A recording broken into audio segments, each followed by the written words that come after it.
Você que esteve com a gente no domingo passado sabe que nós iniciamos uma série de mensagens, né?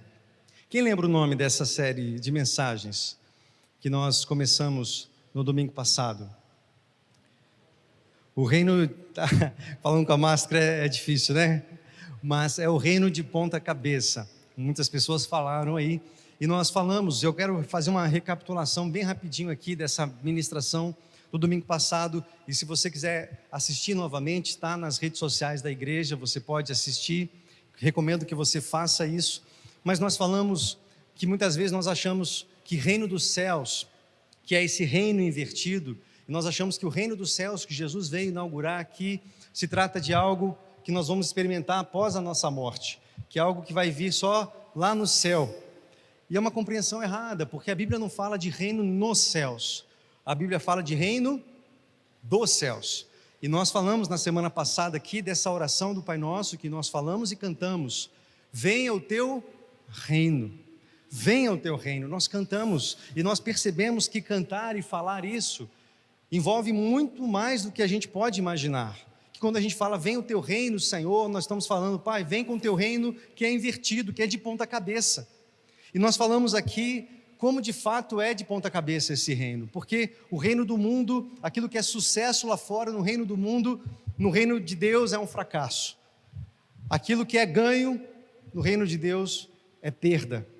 Lá no reino do mundo, o maior é aquele que está em cima, mas aqui o maior é o menor, é o último, é o servo de todos os irmãos. Para que você ganhe a vida no reino do mundo, você precisa ser famoso, ter sucesso. Aqui, o reino de Deus, Jesus diz que quem quiser ganhar a vida precisa perder. É um reino de ponta cabeça ou não é? Nós falamos que o mundo diz, quando alguém te ofende, o reino do mundo diz, ofende também. Se essa pessoa não fala com você, o que você faz com ela? Dá o troco, sim ou não? E o que o reino de Deus fala? Dá outra face, perdoa. Quanto? 490 vezes por dia, tá bom para você? É ilimitado. O reino de Deus, ele confronta a gente.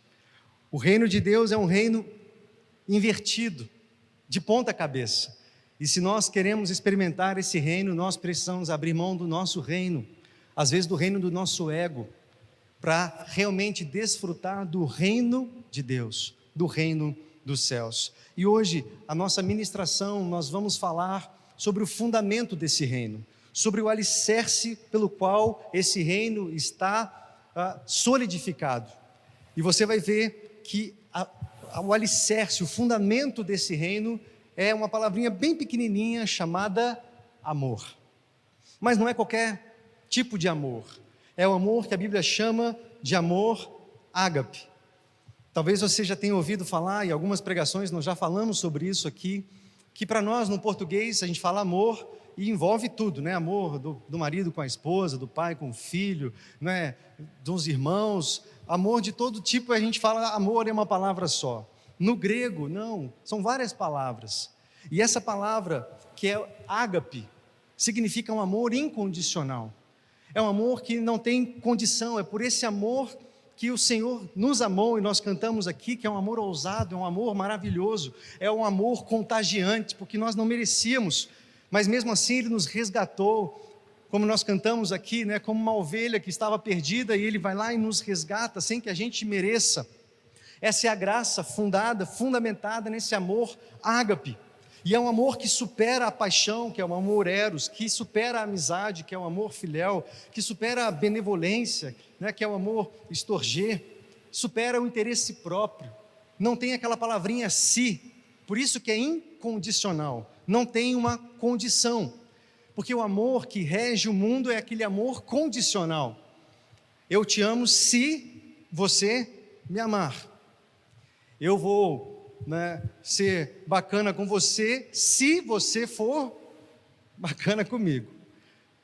A gente coloca uma condição. Agora o amor ágape, querido, é um amor incondicional, não há condição. E amor ágape significa compaixão, significa generosidade, significa perdão, significa misericórdia.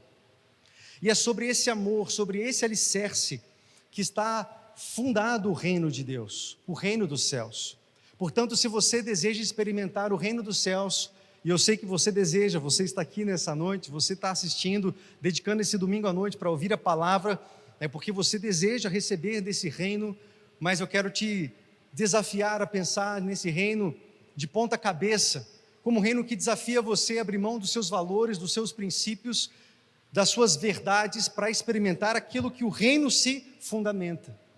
Será que nós nos regemos pelo amor ágape? Será que o amor ágape realmente define a igreja hoje? O que você acha? Será que é esse amor aqui, quando as pessoas do mundo olham para nós, para a igreja, será que eles enxergam esse amor cheio de compaixão, de generosidade, de perdão, de misericórdia? Responde essa pergunta aí para você. Você acha que isso define a igreja hoje, sim ou não? Responde aí na sua casa também. Esse amor ágape define a igreja de hoje? Mas você concorda comigo que deveria realmente caracterizar a nossa igreja? Porque se nós adoramos ao Rei, que é o Rei desse reino, e Ele é o nosso Rei, o nosso Senhor, e nós somos súditos desse reino, consequentemente nós precisaríamos desfrutar também desse amor e viver debaixo desse amor, sim ou não? Mas eu pergunto novamente, será que isso tem definido você? Será que esse amor tem definido a igreja? Tem um texto lá em 1 João 4, 7 a 11, não precisa abrir se você não quiser, mas anota esse texto. 1 João 4, 7 a 11 diz assim: amados, amemo-nos uns aos outros, pois o amor procede de Deus. Aquele que ama é nascido de Deus e conhece a Deus. Quem não ama não conhece a Deus, porque Deus é amor. Deus é ágape. Foi assim que Deus manifestou o seu amor entre nós. Enviou o seu Filho unigênito ao mundo, para que pudéssemos viver por meio dele. Nisso consiste o amor. Não em que nós tenhamos amado a Deus, mas em que Ele nos amou e enviou o seu Filho como propiciação pelos nossos pecados. Amados, visto que Deus assim nos amou, nós também devemos amar uns aos outros. Esse texto está dizendo, se você conhece a Deus, e Deus é amor, consequentemente esse amor está em você. Está dizendo, se você não ama, você não conhece a Deus, porque Deus é ágape, Deus é amor incondicional. Por isso que nós cantamos aqui sobre essa graça maravilhosa, esse amor contagiante de Deus. E ele define aqui no versículo 11, visto que Deus assim nos amou, assim também nós devemos amar uns aos outros. E amar uns aos outros aqui não se trata dos domésticos da fé, do seu amigo da igreja. Não se trata aqui do seu amigo, da sua família, de alguém que você gosta.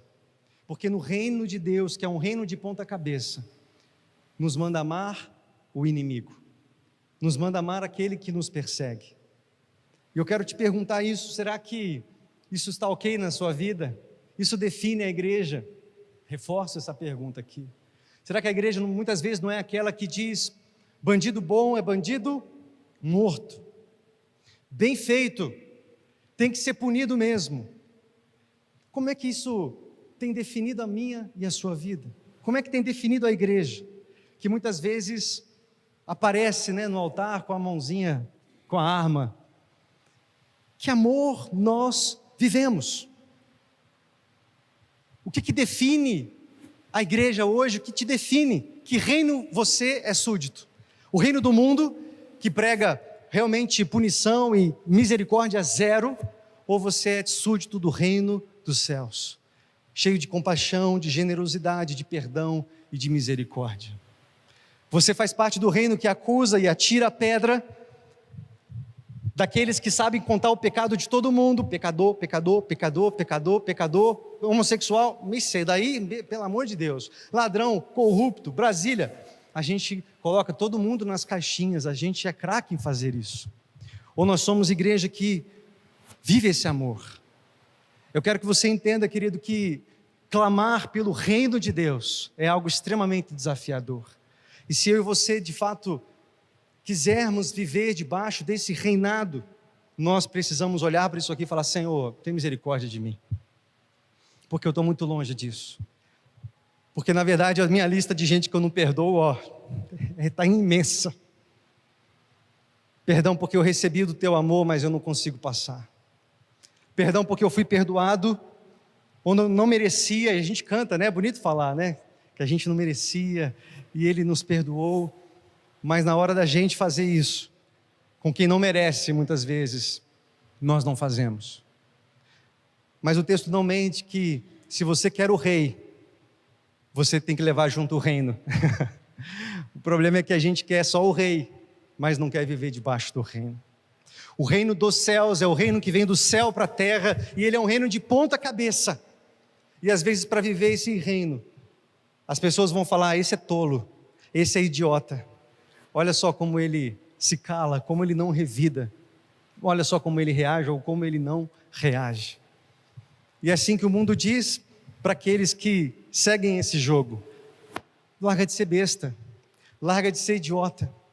Mas se não revidar, querido, e amar, dar a outra face, caminhar a segunda milha, e tudo que nós já falamos aqui na primeira ministração da semana passada, for de fato ser tolo e bobo, vê se você concorda comigo. Jesus então foi o maior tolo que passou pela face da terra. Se não revidar e perdoar, é sinal de tolice. Jesus foi o maior tolo porque ele foi torturado, envergonhado, humilhado, pregado na cruz. E ele não abriu a boca, não revidou, não fez arminha, né? Agora vocês vão ver. Perdoa, eles não sabem o que fazem. Esse evangelho, ele confronta, querido. Esse evangelho é um evangelho de ponta cabeça, ele não é um evangelho popular. Jesus pregava o reino, pregava o amor, a compaixão, ele era um cara bacana. O que vocês acham, sim ou não? Mas foi parar onde? Foi parar na cruz. Sabe por quê, meu irmão? Porque esse discurso confronta a religião, confronta a nossa religiosidade, confronta a nossa performance dentro das quatro paredes. Mas lá fora, tudo que nós sabemos fazer é julgar, e não amamos. Quantas pessoas vocês conhecem que, se morressem hoje, estariam indo para o inferno, mas nós não abrimos a boca, não pregamos o evangelho, não chamamos ao menos para a célula, quantas células definhando, e somos egoístas, porque participamos. Mas como é que nós podemos dizer que provamos desse amor, se não compartilhamos, se não demonstramos amor pelas pessoas lá fora? Eu quero ler um texto com você, e aí sim eu gostaria que você abrisse, por favor, Lucas no capítulo 15, a partir do versículo de número 11. Jesus aqui, contextualizando, antes da gente começar a ler, a partir do versículo de número 11, Jesus, ele, no comecinho aqui do capítulo de número 15, ele está comendo com os pecadores. E aí, os religiosos, os fariseus, os escribas, começam a se queixar. Por que ele está recebendo e comendo, sentando com os pecadores? Jesus então fala sobre 3 parábolas. A primeira parábola sobre a ovelha perdida, a segunda parábola sobre a moeda perdida, e a terceira parábola sobre o filho perdido. E é exatamente sobre esse filho que nós vamos falar. Essa parábola vai mostrar 3 personagens. No caso, o pai, o filho pródigo e o filho mais velho que fica em casa. O pai simboliza Deus, o filho fugitivo simboliza os pecadores, os quais Jesus estava sentado comendo com eles, e os filhos mais velhos simbolizam aqui nessa parábola os religiosos, os fariseus. E eu gostaria que você, ao longo dessa abordagem, dessa exposição, você pensasse qual deles é você aqui nessa história. Será que você está mais parecido com o filho pródigo? Ou está mais parecido com o filho mais velho? No versículo 11 diz assim: Jesus continuou: um homem tinha 2 filhos. O mais novo disse ao seu pai: pai, quero a minha parte da herança. Assim ele repartiu sua propriedade entre eles. Vamos fazer uma pausa aqui, nós vamos fazer várias pausas para ir explicando o texto, ok? Aqui você viu que esse pai tinha 2 filhos, o filho mais novo diz ao pai: pai, me dá a minha parte da herança.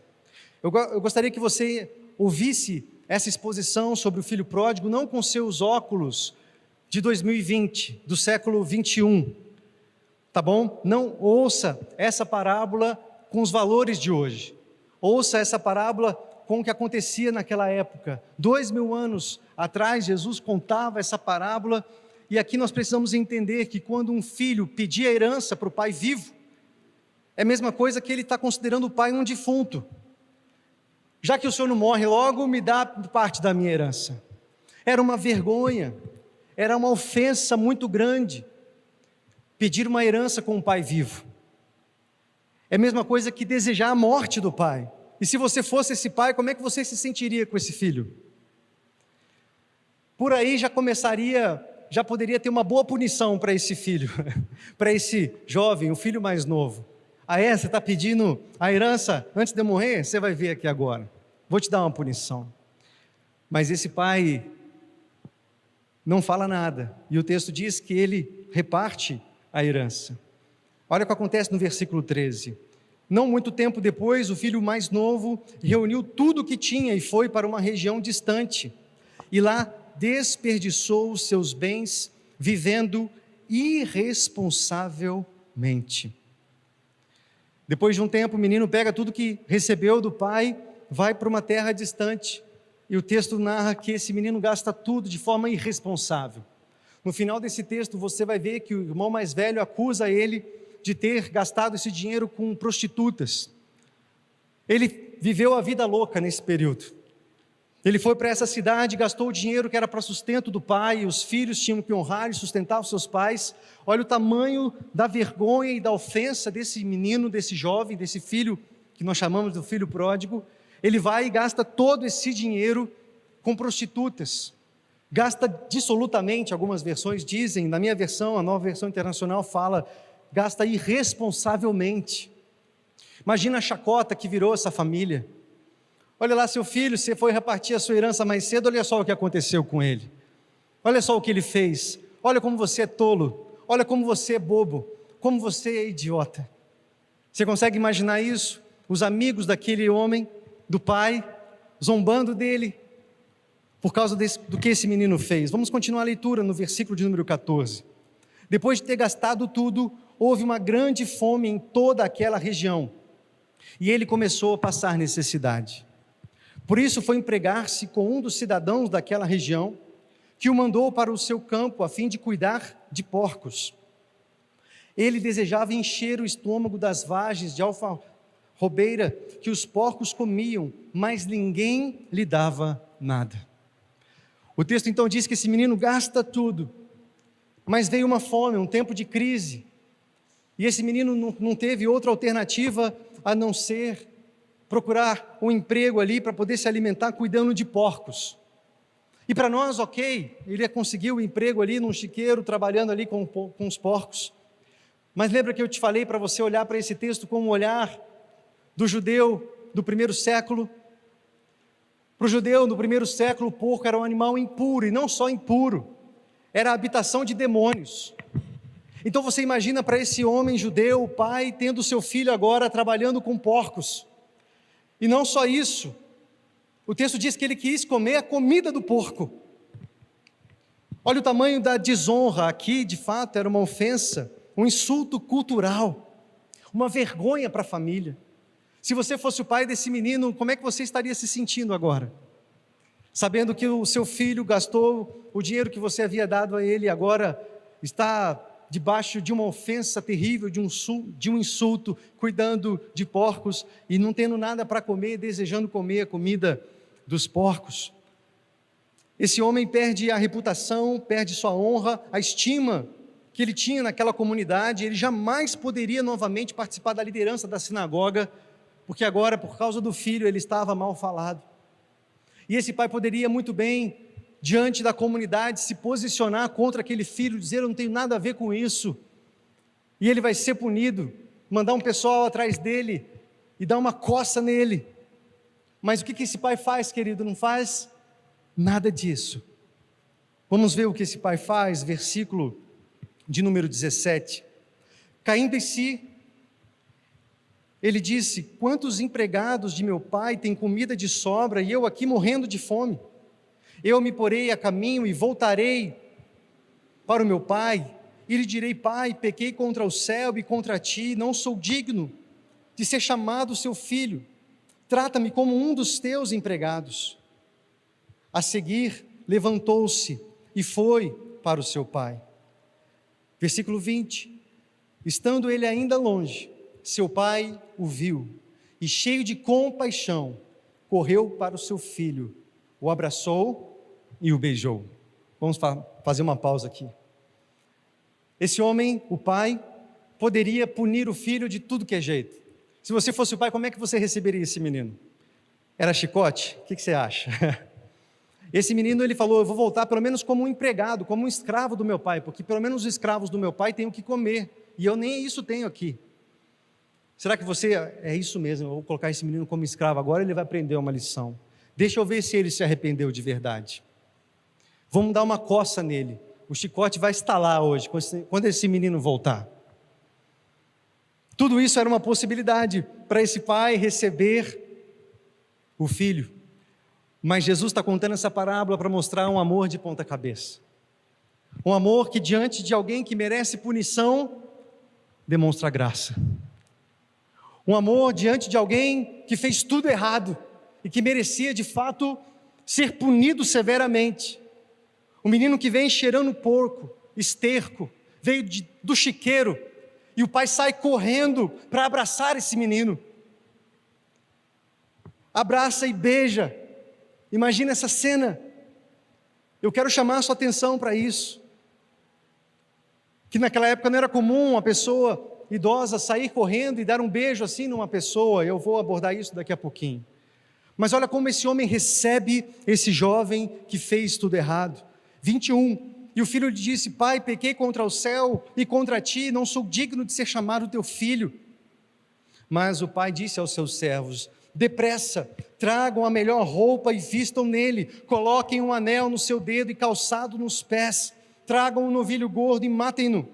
Vamos fazer uma festa e comemorar, pois esse meu filho estava morto e voltou à vida, estava perdido e foi achado, e começaram a festejar. Esse menino merecia punição, mas recebe festa. Esse menino merecia chicote, mas o pai o recebe com 8 tapetes vermelhos. 8 atitudes de ponta cabeça. Eu gostaria de falar bem rapidamente para você essas 8 atitudes que o pai faz diante de um menino que merecia punição, merecia castigo, merecia uma coça, para aprender a não fazer nunca mais isso que ele havia feito. Mas em primeiro lugar, o pai corre atrás do filho. E como eu comecei a dizer para vocês, era indigno uma pessoa idosa correr daquela forma. E outra, o pai nem sabia como é que o filho estava. Se o filho estava voltando arrependido, porque ele não espera o filho falar nada, ele sai correndo e abraça aquele filho, legitimando para quem estava olhando a atitude do filho. Mas esse homem corre.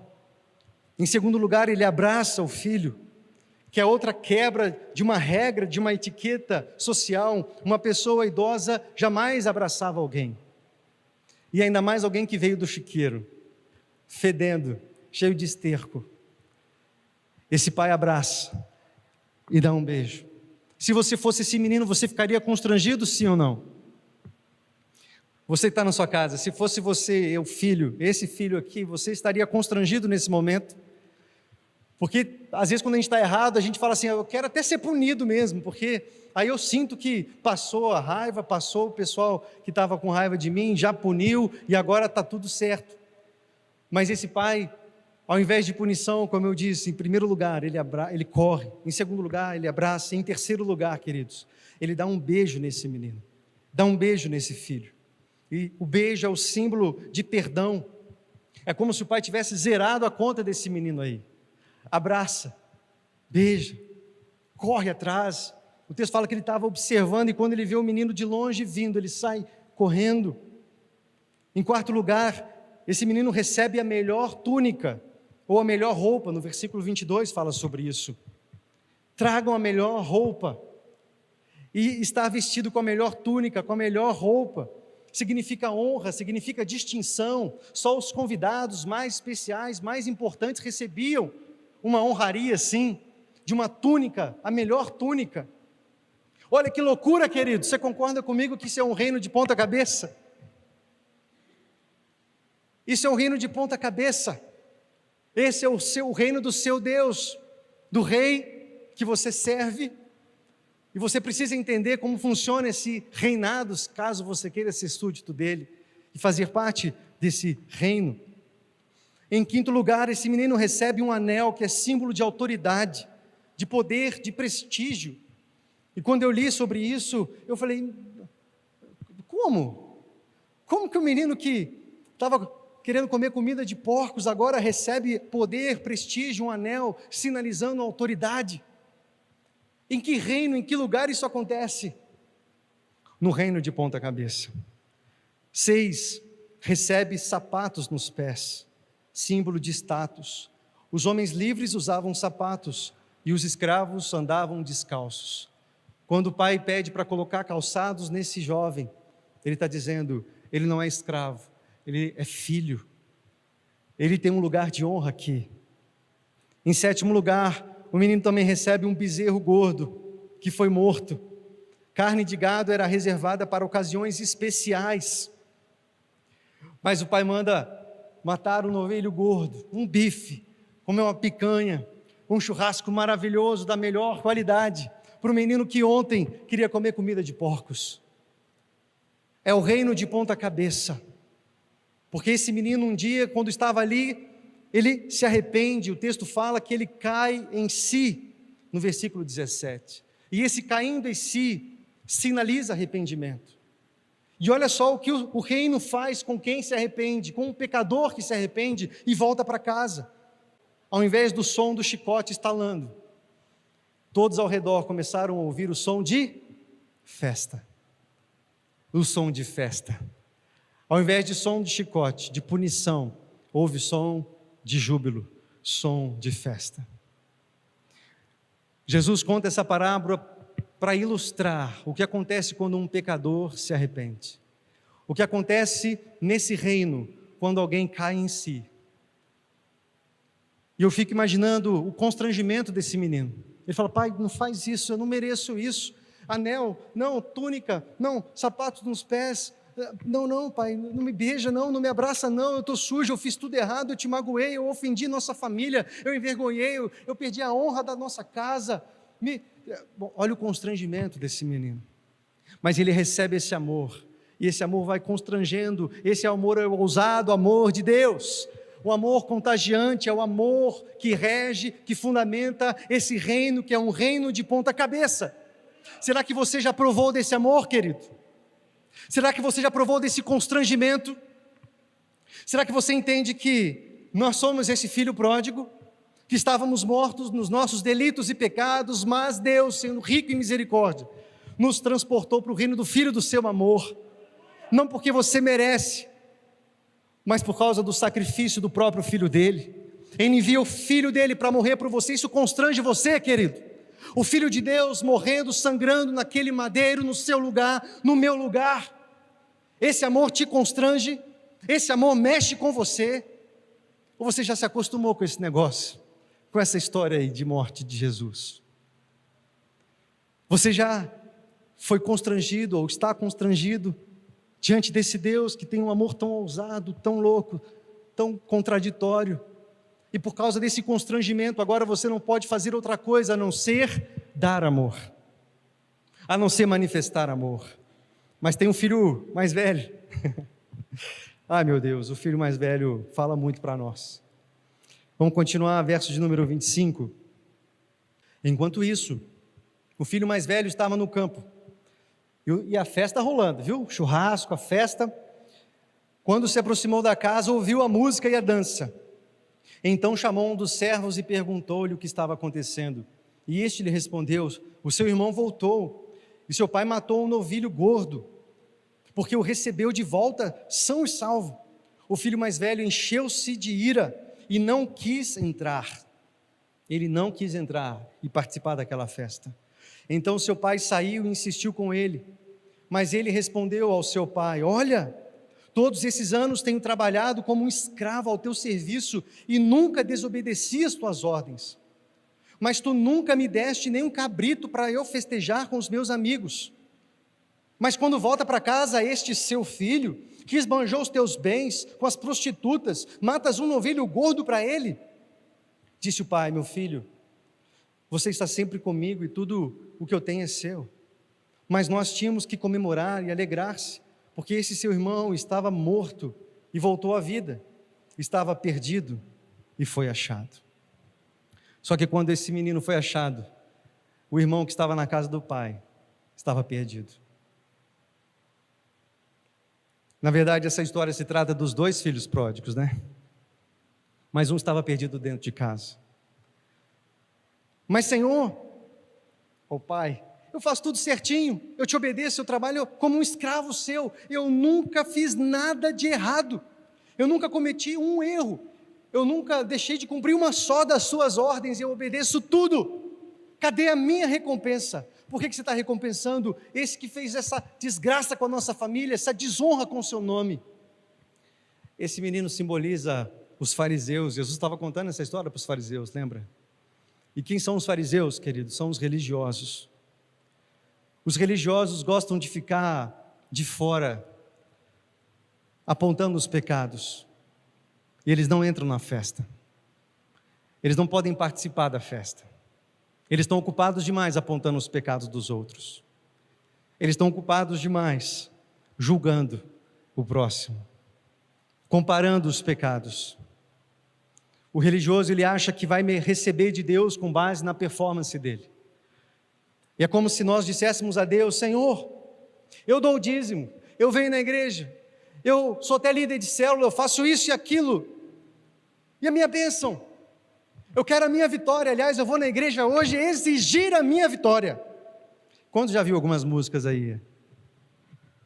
Eu vou atrás da minha vitória hoje. E determina a vitória, irmão. O religioso, ele está à porta, e ele não entra, ele não participa dessa festa. E queridos, qual desses dois irmãos simboliza melhor a sua vida? Qual desses dois irmãos simboliza a igreja? Será que a igreja está mais preocupada em manifestar graça e anunciar esse amor que recebeu? Ou está mais preocupada em apontar os pecados alheios? Mas nós queremos o quê? Estar em dia com os nossos compromissos religiosos. E achamos que quando estamos em dia com os compromissos religiosos, o Senhor tem que nos abençoar. Mas aqui, o Pai, o próprio Deus está dizendo: o meu reino é de ponta cabeça. Não funciona dessa forma. Eu gostaria de finalizar, querido, lendo alguns textos para vocês. 1 João é um texto que me confronta muito. Eu li alguns versículos com vocês no comecinho dessa ministração, e agora eu quero ler 1 João 4, versículo 16, diz assim: assim conhecemos o amor que Deus tem por nós e confiamos nesse amor. Deus é amor. Todo aquele que permanece no amor, permanece em Deus e Deus nele. Se você diz que permanece em Deus, querido, você na verdade está permanecendo no amor. E se você permanece no amor, você não tem outra saída a não ser manifestar amor. Mas como é que nós temos manifestado, querido? Amor? Porque será que nós somos tão tímidos em anunciar esse amor? Será que isso explica por que muitas células não crescem? Porque muitas igrejas não crescem? Será que isso não explica porque nossa vida é tão vazia? Porque nós estamos comprometidos com programações religiosas, mas não vivemos a resposta desse amor. Esse texto está dizendo: se você prova o amor, e Deus é amor, você vai manifestar isso, você vai responder a partir disso. Então não existe alternativa para a igreja a não ser manifestar graça, manifestar amor. No versículo 19 diz: nós amamos porque Ele nos amou primeiro. Se alguém afirmar eu amo a Deus, mas odiar seu irmão, é mentiroso. Pois quem não ama seu irmão a quem vê, não pode amar a Deus a quem não vê. Ele nos deu esse mandamento: quem ama a Deus, ame também o seu irmão. Meu querido, isso confronta você? Como é que está a sua lista aí? Você tem alguém aí engasgado aí na sua garganta? E você é orgulhoso para dizer: eu não peço perdão. Eu não admito. O que você tem provado, querido? É desse amor? É dessa fonte? Porque se for, querido, você não tem outra saída a não ser manifestar graça e amor. Responder em amor. Porque quem responde em amor é quem prova desse amor e prova dessa graça. Será que a gente tem provado de graça ou provado de lei? A lei diz: apedreja, adúltera, apedreja, mata, bandido bom é bandido morto, puna, crucifica. Esse tem sido o discurso da igreja? Ou a gente tem manifestado graça, amor? Eu falo isso, querido, eu fui constrangido me preparando essa palavra. Eu falei, onde que eu estava com a cabeça? Onde eu inventei de pregar uma série de mensagens sobre o reino de ponta cabeça. Porque eu lendo o livro, tem um livro chamado O Reino de Ponta Cabeça, eu falei, Jesus, querido, me ajuda. E eu só li algumas páginas aqui e já deu essa pregação. Eu falo, meu Deus, porque eu falei para vocês semana passada, eu também sou confrontado a perdoar. Quando sou ofendido, e o reino diz que não é para perdoar o bonzinho, quem te trata bem, é o inimigo. É fazer o bem. E vou continuar lendo aqui outros textos para você. E Jesus resume isso lá em Mateus, no capítulo 22, no verso de número 37, quando as pessoas perguntam para ele, qual é o maior mandamento? Como é que você resume esse negócio? Jesus pega 613 leis, 613 leis da Torá, veja isso, 613 leis, e resume tudo numa palavrinha só, que é a palavrinha amor. Respondeu Jesus: ame ao Senhor seu Deus de todo o seu coração, de toda a sua alma, de todo o seu entendimento. Este é o primeiro e maior mandamento. E o segundo, semelhante a esse, é: ame ao seu próximo como a você mesmo. Desses dois mandamentos dependem toda a lei e os profetas. Me passa aqui essas 613 leis. Amor. E queridos, nós estamos apegados muitas vezes às leis, a frequentar uma igreja, a não matar ninguém, a não adulterar, a dar o dízimo, a ajudar os pobres, a ser bonzinho, a ser generoso. E Jesus está dizendo: ama o próximo como a você mesmo. E para explicar isso, Jesus conta a história do bom samaritano. Se o Senhor me conduzir, eu vou pregar sobre isso na semana que vem. E aí você já prepara aí o rim, porque eu já apanhei bastante com essa história. Quando um samaritano inimigo vai fazer o bem, enquanto o sacerdote e o levita passam ao largo, preocupados com os afazeres religiosos. Meu irmão, será que você está muito mais preocupado com os afazeres religiosos do que com aquilo que o Senhor te chamou a fazer? E nós aqui na igreja temos sido desafiados a viver o discipulado. E para muitos é mais fácil: não, eu quero só ficar no ministério mesmo. O meu negócio é fazer culto, eu até prego aqui, esse negócio é tranquilo, eu já sei como é que funciona, eu venho, toco, eu canto, isso eu tiro de letra. Agora, não vem com esse negócio aqui, né, de viver o amor, de manifestar o amor para as pessoas. O negócio é vir na igreja e voltar para casa, vir na igreja e voltar para casa. Não compensa complicar muito, não. Não pede para eu perdoar quem pisa no meu pé, não. Não pede para eu orar para os meus inimigos, não. Não pede, porque isso eu não estou disposto a fazer. Meu negócio é só participar. Mas esse é o reino do seu rei, sim ou não? E se você quer o rei, querido, você precisa entender que esse é o reino. E o reino nos desafia a amar. Quero finalizar em João, no capítulo 13, Jesus diz assim no verso 34: um novo mandamento lhes dou, amem uns aos outros como eu os amei. Vocês devem amar uns aos outros. Com isso, todos saberão que vocês são meus discípulos, quando vocês amarem uns aos outros. Como é que eles vão saber se você é discípulo de Jesus, querido? Quando você amar uns aos outros. E Jesus diz: ama como você ama você mesmo.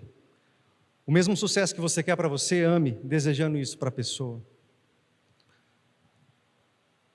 Isso desafia você, sim ou não?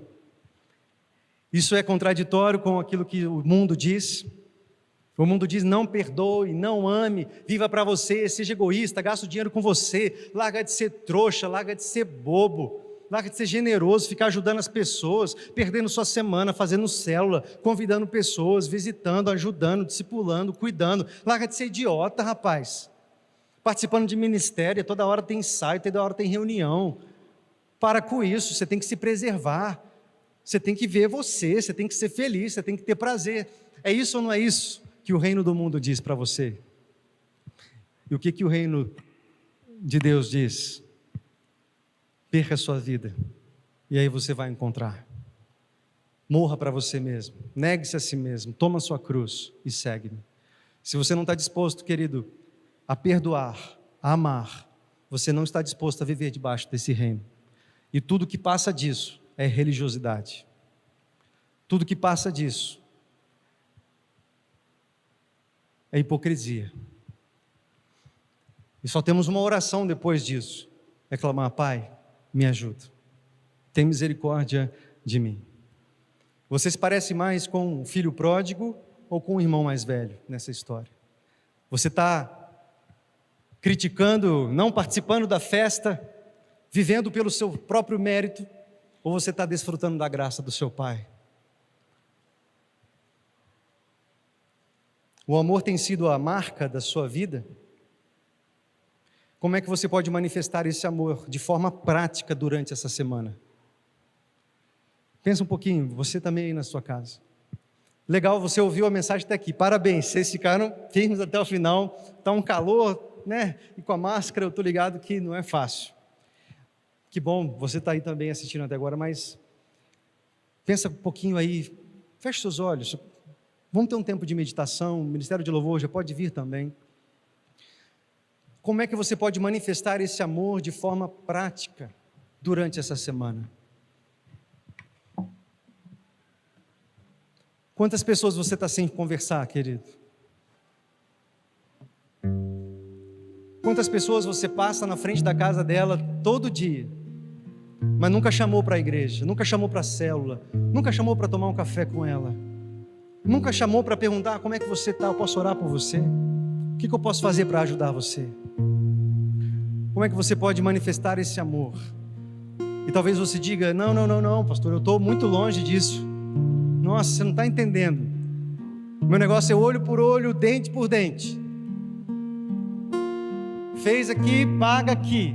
Eu não levo desaforo para casa. Não mexe comigo. Eu sou assim, pastor. Talvez você está falando isso aí. Eu quero desafiar você, querida, a cair em si. Como esse jovem caiu em si. Falou: eu preciso voltar para a casa do Pai. Esse lugar é fede demais. Esse lugar não vale a pena.